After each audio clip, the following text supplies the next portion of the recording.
ប្រវត្តិកំណើតពួកជំនុំកំណើតថ្មីការកកើតនៃពួកជំនុំកំណើតថ្មីត្រូវបានកកើតឡើងនៅថ្ងៃអាទិត្យ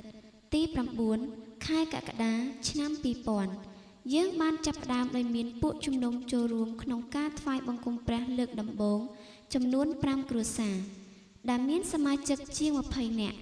ហើយទីកន្លែងដែលយើងធ្វើកម្មវិធីលើកដំបូងគឺនៅផ្ទះលេខ24ផ្លូវ282សង្កាត់បឹងកេងកង1ខណ្ឌចំការមននៅពេលនោះពួកជំនុំនេះមិនទាន់មានឈ្មោះពិតប្រាកដនៅឡើយទេដោយយើងគ្រាន់តែថ្វាយបង្គំព្រះជាលក្ខណៈគ្រួសារតែប៉ុណ្ណោះគឺយើងមានសមាជិកតិច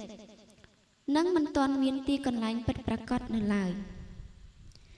ដោយសារព្រះគុណរបស់ព្រះអង្គម្ចាស់ព្រះយេស៊ូវគ្រីស្ទព្រះទ្រង់បានប្រទាននិមិត្តដល់ចាស់ទុំឲ្យចាប់ផ្ដើមពង្រីកនិងពង្រឹងដំណឹងល្អរបស់ព្រះជាម្ចាស់សម្រាប់ប្រទេសកម្ពុជាចាស់ទុំក្នុងព្រះវិហារក៏ចាប់ផ្ដើមរួបរวมគ្នានិងបម្រើព្រះដោយសេចក្តីអំណរហើយកិច្ចការងាររបស់ព្រះក្នុងពួកជំនុំក៏ចាប់ផ្ដើមមានការរីកចម្រើនឡើង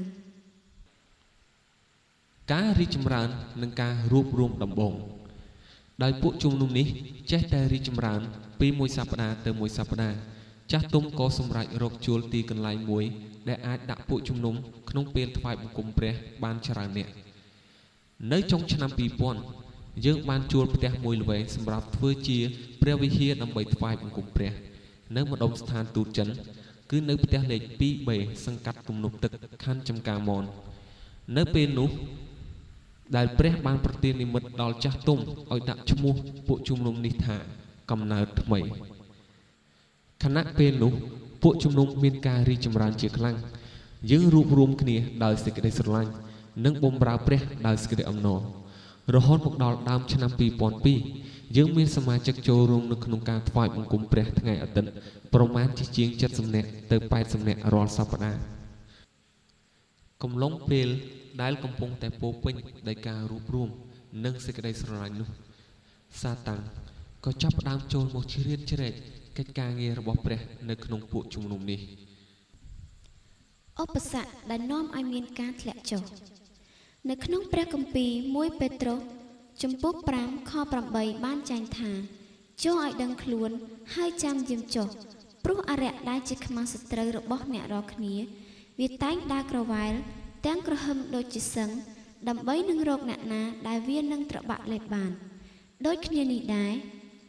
នៅពាក់កណ្ដាលឆ្នាំ2002ពួកជំនុំចាប់ផ្ដើមមានការស្រកចុះដោយសារសមាជិកមួយចំនួនបានធ្លាក់ទៅក្នុងសេចក្តីល្បួងដែលនាំគេឲ្យឃ្លាតឆ្ងាយពីព្រះវិហារពីកិច្ចការងាររបស់ព្រះដែលមានសម្រាប់គេគ្រប់គ្នាដូច្នេះហើយប្រាក់ដង្វាយក៏ចាប់ផ្ដើមស្រកចុះដែរយើងក៏ជួបការខ្វះខាតប្រាក់ដង្វាយសម្រាប់បង់ថ្លៃអគារព្រះវិហារថ្លៃទឹកភ្លើងរួមនឹងចំណាយផ្សេងទៀតនៅក្នុងឆ្នាំ2002ព្រះវិហារបានអស់ប្រាក់ដង្វាយសម្រាប់ទ្រទ្រង់កិច្ចការងារម្ចាស់អគារបានបញ្ឈប់ការជួលអគារនោះឲ្យយើងមិនត្រឹមតែប៉ុណ្ណោះទ្រព្យសម្បត្តិមួយចំនួនត្រូវបានគេរឹបអូសយកតែដោយសារព្រះគុណរបស់ព្រះ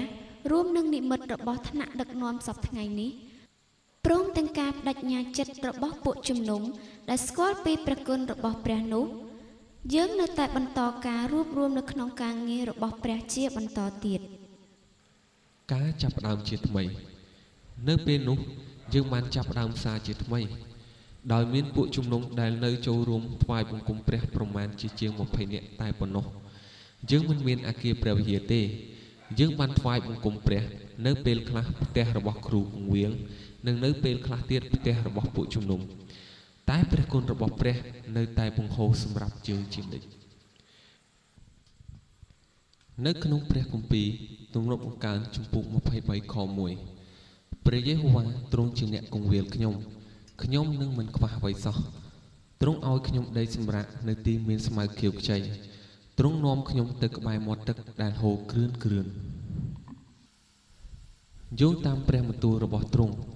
យើងទាំងអស់គ្នាជាពួកជំនុំនៅតែមានសង្ឃឹមនៅតែមានជំនឿលើព្រះគុណរបស់ព្រះជាម្ចាស់ជានិច្ចយើងសម្រេចចិត្តរួបរวมគ្នាដើរទៅមុខដោយពឹងអាងលើជំនឿនិងព្រះបន្ទូលសន្យារបស់ទ្រង់ នៅពាក់កណ្ដាលឆ្នាំ2003ចាស់ទុំរួមទាំងពួកជំនុំមានបំណងចង់ជួលអគារថ្មីសម្រាប់ថ្វាយបង្គំព្រះតែដោយយើងមានប្រាក់វាយត្រឹមតែ$40ប៉ុណ្ណោះនៅក្នុងហឹបនៅពេលនោះចំនួនប្រាក់វាយប៉ុណ្ណេះតើធ្វើដូចម្ដេចនឹងអាចជួលអគារដែលមានទំហំធំសម្រាប់ពួកជំនុំ30នាក់ថ្វាយបង្គំព្រះកើតទៅជំនឿនឹងការស្ដាប់បង្គាប់ធ្វើឲ្យយើងមានភាពក្លាហានចេញទៅយើងចាប់ផ្ដើមស្វែងរកអគារដែលយើងគិតថាសមល្មមសម្រាប់យើងរួចហើយយើងក៏ចាប់ផ្ដើមអធិដ្ឋានរកប្រាក់នឹងវាយសម្រាប់ឈ្នួលអគារប្រាក់$40ដែលយើងមានបានคล้ายទៅជាប្រាក់កក់ដំបងដូចជាត្រី2កន្ទុយនិងនំប៉័ង5ដុំរីឯប្រាក់ដែលនៅសល់ត្រូវពឹងអាងលើព្រះគុណរបស់ព្រះគ្រីស្ទព្រះគុណដ៏ហោហៀរបស់ព្រះសម្រាប់កំណើតថ្មីក្នុងព្រះគម្ពីរ1កូរិនថូសជំពូក2ខ9បានចែងថាសេចក្តីដែលភ្នែកមិនដែលឃើញត្រចៀកមិនដែលឮហើយចិត្តនឹកមិនដែលដល់គឺសេចក្តីនោះឯងដែលព្រះបានរៀបចំទុកសម្រាប់ពួកអ្នកដែលស្រឡាញ់ទ្រង់ជាការពិតព្រះទ្រង់មិនដែលកុហកយើងទេទ្រង់បានធ្វើការអស្ចារ្យក្នុងយើងទាំងអស់គ្នាដោយនៅថ្ងៃដែលយើងត្រូវបង់ថ្លៃអគារយើងក៏មានប្រាក់គ្រប់ចំនួនសម្រាប់បង់ក្នុងខែដំបូងចាប់ពីពេលនោះមកយើងរឹតតែដឹងច្បាស់ថា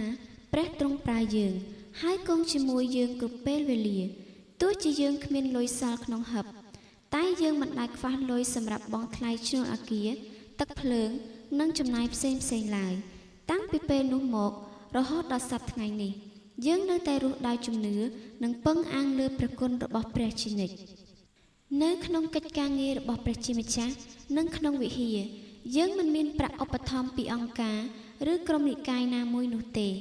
តែប្រាក់ដង្វាយដែលយើងមានគឺចេញពីទឹកចិត្តឆេះឆួលនិងពោរពេញដោយសេចក្តីស្រឡាញ់របស់ពួកជំនុំដែលនៅក្នុងស្រុកពោលគឺពួកជំនុំកំណើតថ្មីនេះតែម្ដងគឺជាពួកជំនុំដែលមានការខ្វះខាតតែហ៊ានលះបង់សម្រាប់ថ្វាយព្រះនេះហើយជាកត្តាដែលបានផ្ដល់នូវកម្លាំងចិត្តជាខ្លាំងដល់គ្រូគង្វាលនិងថ្នាក់ដឹកនាំនៅក្នុងព្រះវិហារដើម្បីរួមចំណែកក្នុងការបម្រើព្រះជាបន្តទៅទៀតសប្តាហ៍ថ្ងៃនេះយើងមានពួកជំនុំដែលចូលរួមនៅក្នុងការថ្វាយបង្គំព្រះចំនួនជាង70នាក់រួមទាំងក្រុមកុមារប៉ុន្តែអ្វីដែលជានិមិត្តរបស់យើងនោះគឺមិនមែនតែប៉ុណ្ណេះទេគឺយើងចង់ឃើញពួកជំនុំនេះមានសមាជិករាប់រយនាក់ទៀតដើម្បីចូលរួមក្នុងការថ្វាយបង្គំព្រះជាមួយយើងទាំងអស់គ្នាសេចក្តីអធិដ្ឋានរបស់ពួកជំនុំកំណើតថ្មី